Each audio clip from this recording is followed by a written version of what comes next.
আমাদেরকে আন্দোলন করে পেতে হবে, আর চাকরি বা কেন আমাদেরকে আন্দোলন করে পেতে হবে? তা এখানে কি বৈষম্যের শিকার হচ্ছে না আমরা?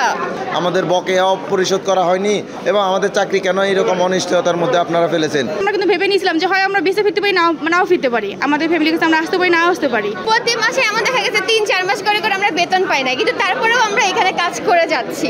ইভেন লাস্টে যে সরকার পতন হলো, এরপরে আমাদের বেতন 4 মাস আটকিয়েছিল, ওইটা আমরা আন্দোলন করেই কিন্তু পেয়েছি। এমন না যে ওই বেতন আমাদের ক্লিয়ার হয়ে গিয়েছে, ওইটা আমাদেরকে জানুয়ারি ফেব্রুয়ারি মাসের দিকে আমাদের মনে হয় বেতন দেওয়া হয়েছে ওই আগের বছরে, রাইট?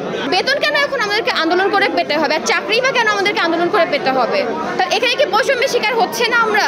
আমাদের বকেয়া বেতন এবং চাকরি স্থায়ীকরণ, রাজস্বকরণের দাবি নিয়ে আমরা এখানে এসেছি।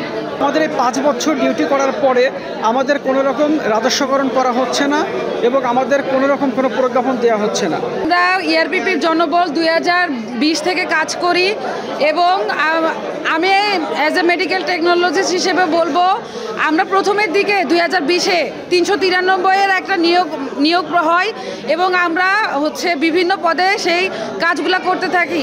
আমাদের দিয়ে এই করোনাকালীন মহামারী সরকার আমাদের দিয়ে খুব ভালোভাবে সেই মহামারী শেষ করেছে। পরবর্তী সময়ে বিভিন্ন জায়গায় আইসিইউ থেকে শুরু করে বিভিন্ন আধুনিক ল্যাব স্থাপন করেছে, যেই ল্যাবগুলোতে আমাদের পোস্টিং আছে এবং আমাদেরকে বিভিন্ন সময় ট্রেনিং দিয়ে দক্ষ জনবলে পরিণত করেছে। স্বাস্থ্য অধিদপ্তরের প্ল্যানিংয়ের ডিরেক্টর ম্যাডাম আমাদের মৌখিক বলেছে যে তোমরা বাবারা কাজ করো, সেবা বন্ধ করো না। আমরা তাদের মৌখিক আশ্বাসে কাজ করে আসতেছিলাম। হঠাৎ করে 4 মাস পরে এসে আমরা জানতে পারি আমাদের এই চাকরি নেই। তখন আমরা তাদের নিকট বলি যে আমরা 4 মাস কাজ করেছি, আমাদের বকেয়াও পরিশোধ করা হয়নি এবং আমাদের চাকরি কেন এরকম অনিশ্চয়তার মধ্যে আপনারা ফেলেছেন? 4 মাসের বকেয়া বেতন আর আমাদের চাকরিটা স্থায়ী করতে হবে। আমরা চাকরি হারা হয়ে যাচ্ছি। কোভিড সময় ভূমিকা ছিল, আমরা আইসিইউতে, আমরা সিনিয়র স্টাফ নার্স এবং আমরা আইসিইউ ডিউটি করছি। তখন আমরা আমাদের ফ্যামিলিকে ফেলায় এসে আমরা কিন্তু জনগণের পাশে এসে দাঁড়াইছি। তখন আমরা কিন্তু ভেবে নিয়েছিলাম যে হয় আমরা বেঁচে ফিরতে পারি, নাও ফিরতে পারি, আমাদের ফ্যামিলির কাছে আমরা আসতে পারি, নাও আসতে পারি।